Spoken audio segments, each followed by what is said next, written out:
Everyone, first of all, I'd like to commend you all for coming out, and what I've been advocating for were evening meetings. As you can see, if you have meetings in the evening, people will come.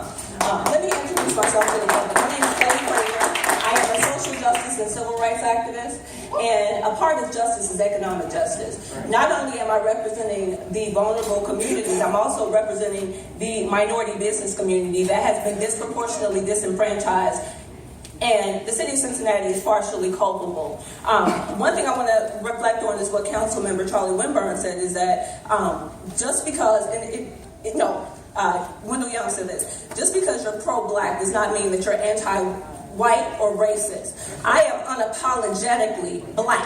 I am unapologetically a black woman, and I'm passionate about my community. And it is discouraging. I am appalled at the state of the African American community. We don't need to spend another $1 million on a Croson study to tell us what we already know. If you go through our community, you will see that we're losing our houses. Just like the lady who lived on Bay Miller, my dad also had a house at 1829 Bay Miller Avenue, that Bay Miller Street, that's torn down. My community, I am a resident of Price Hill. In my community, every day a house is being demolished because it's blighted, and it's part of the gentrification efforts, and it's unfair.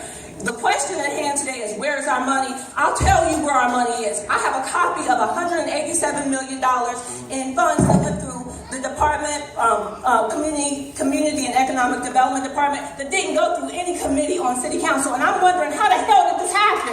How did this happen?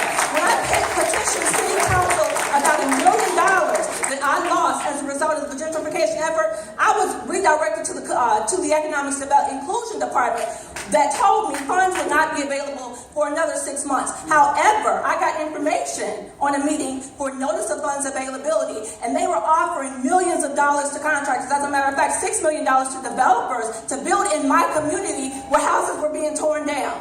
This is unacceptable. This is unacceptable again. And someone wanted to know where the contract's at. Not only do I have a copy of $187 million in funds that were filtered through DCECD. I also have a copy of contracts with Prime, so I know where our money is. Unfortunately, a lot of these contracts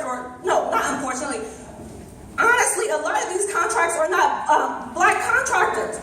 So anyone in this room who wants a copy of this information with the contract and knowing exactly how much money went through the budget, this is $1.3 billion of information right here in my hands. I will give anyone a copy of this because it's unacceptable. And I believe in a government that's transparent, open, and honest. When I ran for the United States Senate, I got 144,000 votes because people believed in me. People share the same sentiment. My experience is not an isolated incident. For that reason,